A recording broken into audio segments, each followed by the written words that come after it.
Hi ಎಲ್ರಿಗೂ ನಮಸ್ಕಾರ. ಏನಪ್ಪ ಜುವೆಲ್ಸ್ ಪರ್ಚೇಸ್ ಮಾಡ್ತಿದ್ದೀನಿ ಅಂತ ನೋಡ್ತಾ ಇದ್ದೀರಾ? ಹೌದು, ಏನೇನು ಪರ್ಚೇಸ್ ಮಾಡಿದೆ ಮುಂದೆ ಹೇಳ್ತೀನಿ. ಈಗ ಮೊದಲಿಗೆ ನನ್ನ ಮಗಳದು ಆಫ್ ಸಾರಿ ಫಂಕ್ಷನಿಗೆ ಬೇಕಾಗಿರುವಂಥ ಸ್ವೀಟ್ಸ್ನ ಪ್ರಿಪೇರ್ ಮಾಡ್ತಾ ಇದ್ದೀನಿ. ಈ ಎಲ್ಲ ಸ್ವೀಟ್ಸು ಕೂಡ ಹೊರಗಡೆ ಸಿಗುತ್ತೆ, ಆದರೂ ಕೂಡ ಅವಳ ಫಂಕ್ಷನಿಗೆ ನಾನೇ ಎಲ್ಲ ನನ್ನ ಕೈಯಾರ ಮಾಡಿಟ್ರೆ ನನಗೇನೋ ತುಂಬ ಖುಷಿ ಅನಿಸುತ್ತೆ. ಹಾಗಾಗಿ ಎಲ್ಲ ಸ್ವೀಟ್ಸ್ಗಳನ್ನ ಮಾಡ್ತಾಯಿದ್ದೀನಿ. ನಮ್ಮಮ್ಮ ಕೂಡ ಈ ಥರ ಎಲ್ಲ ಸ್ವೀಟ್ಸ್ಗಳನ್ನ ಮಾಡಿ ಇಡ್ತಾಯಿದ್ರು, ತುಂಬ ಖುಷಿ ಅನಿಸೋದು. ಮೊದಲಿಗೆ ಎಳ್ಳಿನ ಕೋನ್ ಮಾಡಿದೆ, ಹಾಗೆ ಬಿಳಿ ಎಳ್ಳು ಕಪ್ಪೆಳ್ಳು ಕೋನ್ಗಳು ಮಾಡಿದೆ, ಕಡಲೆಪಪ್ಪಿನ ಕೋನು, ಕಡಲೆಪುರಿ ಹಾಗೆ ಕಡಲೆಕಾಯಿ ಬೀಜದ ಕೋನ್ಗಳನ್ನ ಮಾಡಿಕೊಂಡೆ. ಈಗ ಕಜ್ಜಾಯ ಮಾಡ್ತಾಯಿದ್ದೀನಿ.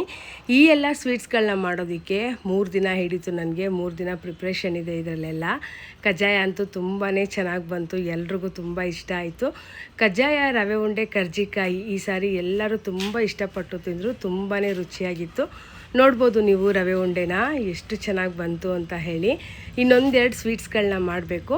ಈಗ ಶಾಪಿಂಗ್ ಇದೆ, ಶಾಪಿಂಗ್ ಮುಗಿಸ್ಕೊಂಡು ಬಂದು ಆ ಸ್ವೀಟ್ಸ್ಗಳನ್ನೂ ಕೂಡ ಮಾಡ್ತೀನಿ. ಇವತ್ತು ನಾನು ಬಂದಿದ್ದೀನಿ ಸಂಜಯ್ ಜ್ಯುವೆಲರ್ಸ್ಗೆ. ಹೆಚ್ಚಾಗಿ ನಾನು ಸಂಜಯ್ ಜ್ಯುವೆಲರ್ಸಲ್ಲಿ ಶಾಪ್ ಮಾಡ್ತೀನಿ. ಈಗಂತೂ ಚಿನ್ನದ ಬೆಲೆ ಕೈಗೆಟಕ್ತಾ ಇಲ್ಲ, ಹಾಗಾಗಿ ಚಿನ್ನದ ಹಾಗೆ ಕಾಣುವಂಥ ಬೆಳ್ಳಿ ಜ್ಯುವೆಲ್ರಿಗಳನ್ನ ಪರ್ಚೇಸ್ ಮಾಡೋಣ ಅಂಥೇಳಿ ಹೆಚ್ಚಾಗೇನು ಪರ್ಚೇಸ್ ಮಾಡಲಿಲ್ಲ. ಒಂದು ಇಯರಿಂಗ್ ಪರ್ಚೇಸ್ ಮಾಡಿದೆ, ತುಂಬಾ ಚೆನ್ನಾಗಿ ಕಾಣಿಸ್ತಾ ಇತ್ತು. ಹಾಗೆ ಒಂದು ನೆಕ್ಲೆಸ್ನ ಪರ್ಚೇಸ್ ಮಾಡಿದೆ, ತುಂಬಾ ಕ್ಯೂಟಾಗಿತ್ತು.